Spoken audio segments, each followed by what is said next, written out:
So, Mr. Chairman, distinguished guests, and ladies and gentlemen, it is a really good chance, I think, by coincidence, that our mission should have been planned for these 2 days. Some way it is as if the hand of fate had guided our planning, even though it is purely coincidental. And that hand of fate brought Andrej Plenković and myself on a parliamentary mission of follow-up to the needs assessment mission to Kiev and to Verkhovna Rada yesterday, where we had the great pleasure to meet jointly with the new Prime Minister, Mr. Groisman, and with the new Speaker of Verkhovna Rada, Mr. Parubi. It is wonderful to see that in a moment of political change, that they both offered institutional continuity. The important thing is that we don't always go back and set the clock to zero, but that we go on from the platforms we've developed. And both the Prime Minister and the Speaker, even publicly in their first speeches, committed themselves to continue with this process. And this is deeply encouraging, because all too often, when you change the political personalities, indeed, it's almost as if you have to start over. So I think this is a deeply encouraging signal from these two key political leaders and actors, and I thank them for that and acknowledge that here publicly today, that this represents a shared wisdom which will be for the benefit of the reform process. The second thing which I find deeply encouraging is listening to the different speakers on the platform, that they represent, and we represent, great organizational and institutional diversity. But we also represent a partnership for progress by acting together. This is not the territory of any one actor, but is the mission shared by all. And the way you have constructed the panel today, which shows, of course, Mr. Chairman, your deep commitment over so many years, wearing so many hats, and I thank you for that, that you are connected to all of the people who can mobilize the capacities and the best practice examples, and where necessary, some finance, to try to encourage this institution building. And I think that mobilization is very important. I want to come to civil society, but I save those remarks more for the end than for the beginning of what I want to say. I don't propose today to rehearse all of the details of the report. You know it's been published, you will have seen it, you have access to it in Ukrainian and in English language on the European Parliament and Verkhovna Rada websites, and its detail speaks for itself. But what I think was important, and in some respects has become quite unique, Mr. Plenković will develop and confirm these points speaking for the European Parliament. But what is important is the institutional quality of the engagement. It was the President of the European Parliament and the Speaker of the Verkhovna Rada who committed to this exercise in a memorandum. It was my privilege to be invited to lead that first part on the needs assessment mission. And the speakers today have been kind enough to thank and congratulate the team on that exercise. But I should like to take the opportunity, if I could today, and they don't know this, but to invite 4 persons, please, to stand to be recognized. Jonathan Murphy, please, if you could stand up. Timur Tashtanov, Gerard Quilla, and Carl Miner. Could you all please stand for a moment? The 2 colleagues here from the European Parliament Democracy Support Unit represent not just themselves, but the many colleagues who've come here and who are a measure of the engagement. Timur Tashtanov, who has been our man on the ground, the key link to organize all those meetings and to facilitate everything. And Jonathan Murphy, who worked through UNDP and who has brought deep comparative knowledge of parliaments and legislatures. Thank you all very much. But someone like me doesn't deserve all the praise. Someone like me had the privilege to work with a great team like this, and thank you very much indeed.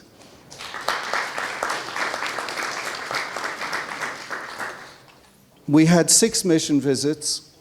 We had more than 100 in-depth conversations across the administration, the political committees, the faction leaders, and with the Speaker and Deputy Speaker.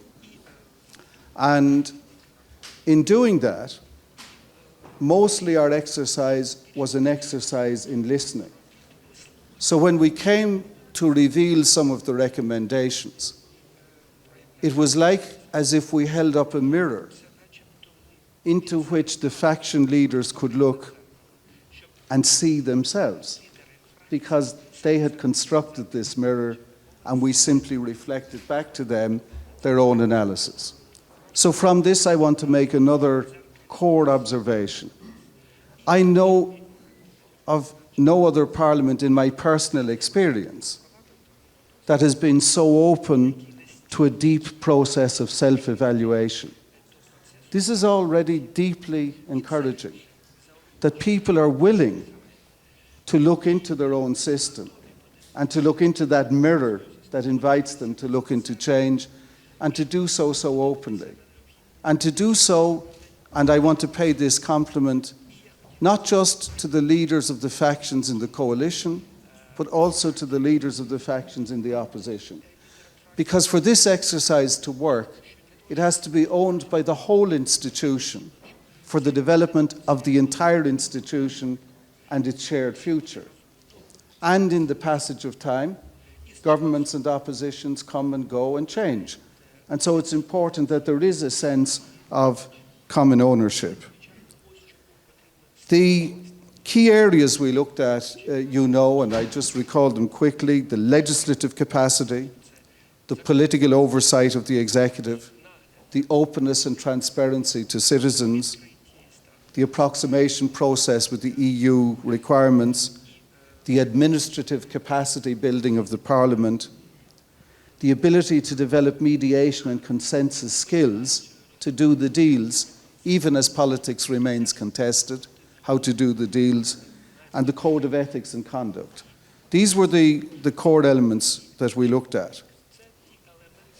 One thing which is clear, this is in Ukraine, but this is everywhere, that strong personalities and politics go together.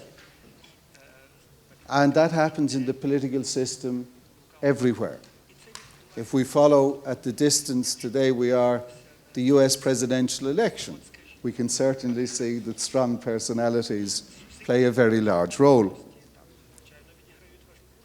But the Ukrainian case, and this is not unique, I agree with Martin and the O'Dear observation, there is a wider regional relevance, not just the Ukrainian relevance to this.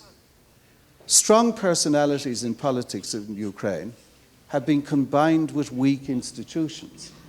And therein lies one of the core challenges. And those weak institutions, and I agree with you, are weak party structures. The political parties frequently evolve around a strong personality. And then the satellites change to a new orbit around a new personality at some moment, but they don't have the solid continuities of parties as institutions in their own right. Now, these things don't come overnight, and frankly, this set of questions about party funding, party structure, party nomination was not on our mission agenda, and we had so much to do, we avoided what they call mission creep, so we didn't creep into the other things. But I did permit myself a comment in my preface to observe these things, because what you say is indeed very important. And these weak institutions are in part a big piece of the post-Soviet inheritance of Ukraine. And so the underdeveloped political culture in that way is something that can develop and will develop over time, and these kinds of exercises are significant milestones in developing that necessary political culture. The weak institutions, of course, have not been only political.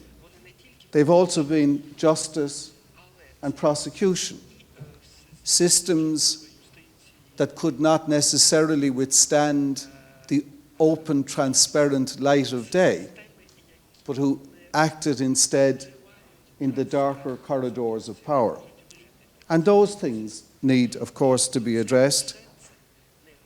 And again, it is part of the post-Soviet legacy that there has been too much impunity and getting away with it, and too little transparency and accountability as the counterpart to oblige those who are guilty to pay the price. I would say this is improving, but over time, the checks and balances, the oversight function, has not been as developed as it needs to be. And the separation of powers between the institutions of state has been hugely inadequate.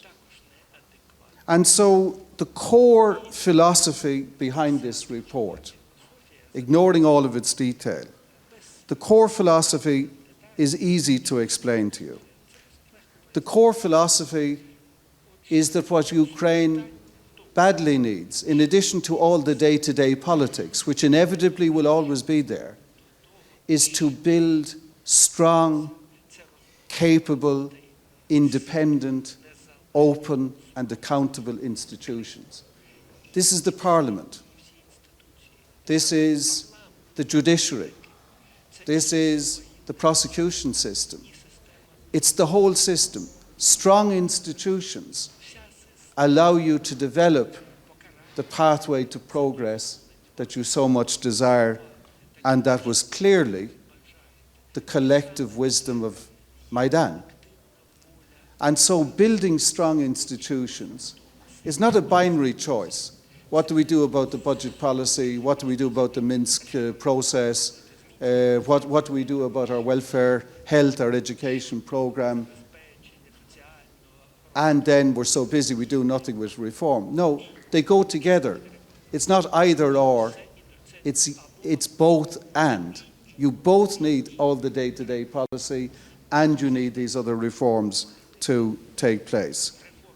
And it is my strong belief that these strong, independent, open institutions, as they develop, will be the anchors, foundations, and eventually the pillars of strength of the new Ukraine. And what better place to start with building a strong institution than to start in the Parliament where you elect people's deputies? And that is the core philosophy underlying all this work.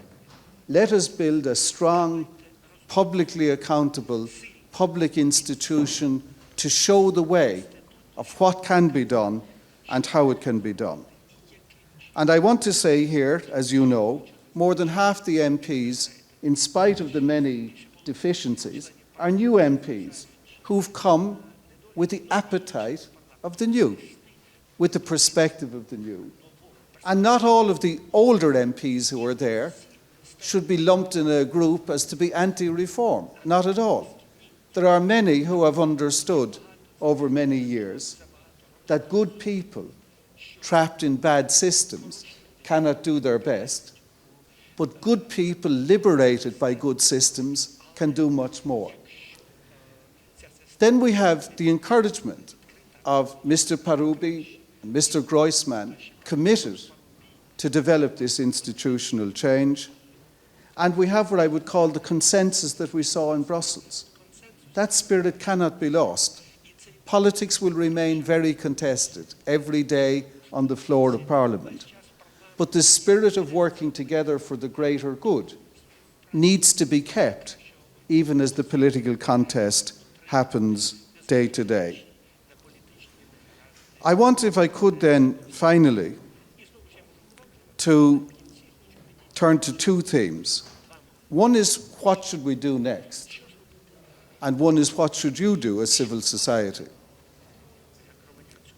Since Brussels, it is encouraging to see that the Верховна Rada voted by a majority a resolution to adopt the recommendations of the Needs Assessment Mission.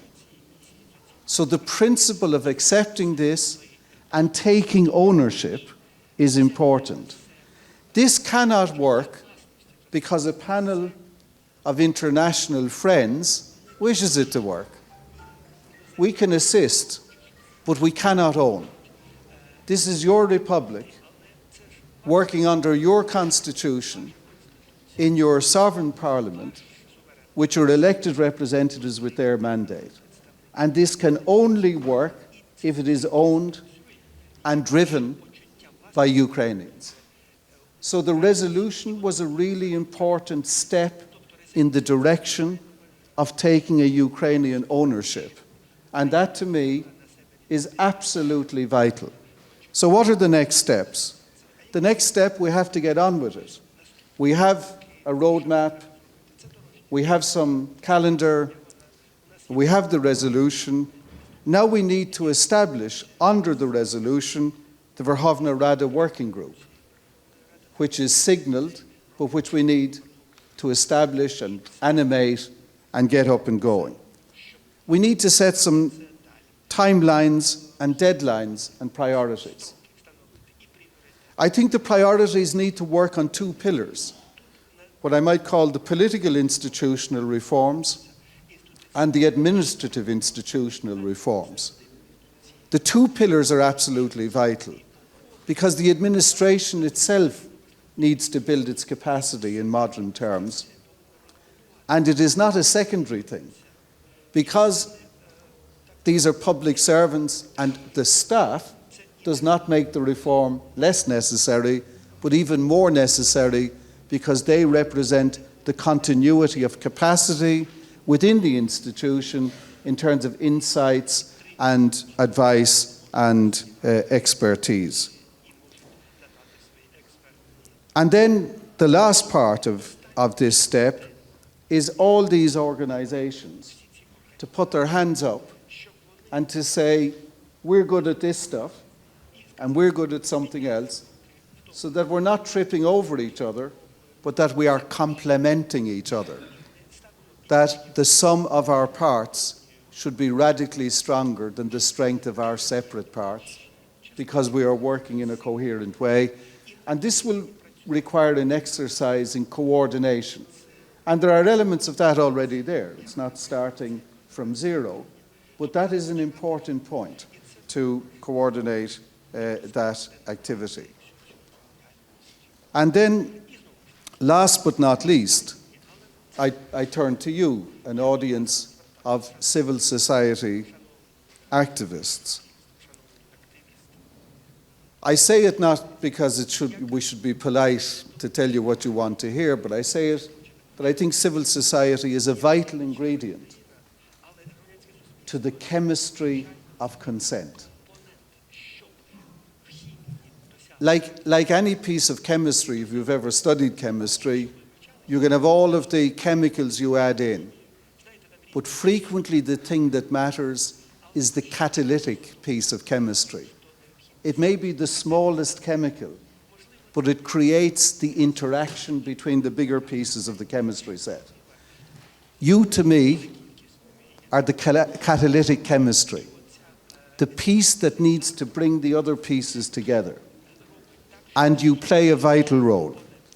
I think the role has a number of aspects. Firstly, it's important that you know what the reform is proposing, so that you be informed.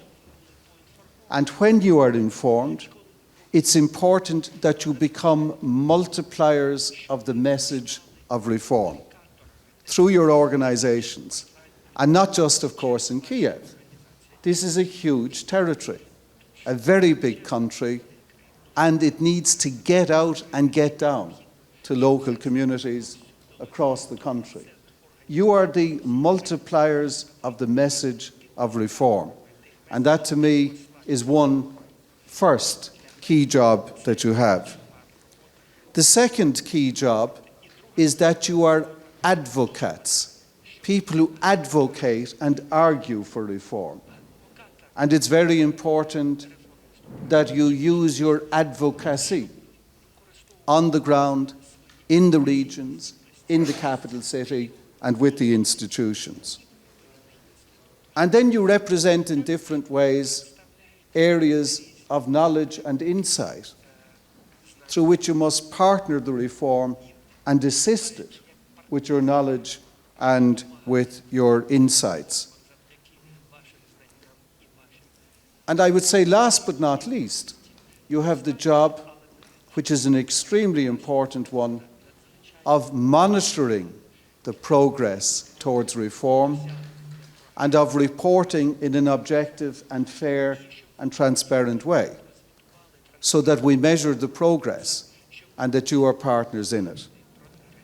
The very last point, Mr. Chairman, I had the pleasure with you yesterday to address the interns in Verkhovna Rada and the Young Parliamentarian Programme which USAID has worked on with other partners, and there to see so many young Ukrainians from all over the country was a wonderful opportunity. I quoted to them a quotation from President Kennedy's inaugural address in 1961. This is not from his inaugural address, and this is not the quote, but one of his other quotes comes to my mind. With all the things that need to be changed, and all the post-Soviet legacies that need to be challenged, and they are there, and we know them all so well. There is no point, if I might paraphrase Kennedy, there is no point to curse the darkness. Your job in civil society is to light the candle of your engagement, and through that light, to work your way from the darkness to the light. And that is your job. Of course, you should criticize what doesn't work, but do not curse the darkness. Bring your own light of engagement and be a partner for change, an advocate for change, a monitor of change, a multiplier of the message of change. That is your job. And together, if we can mobilize these energies, national, regional, local, and international, this can and will be done. This should not just be our hope, this must be our determination. Thank you.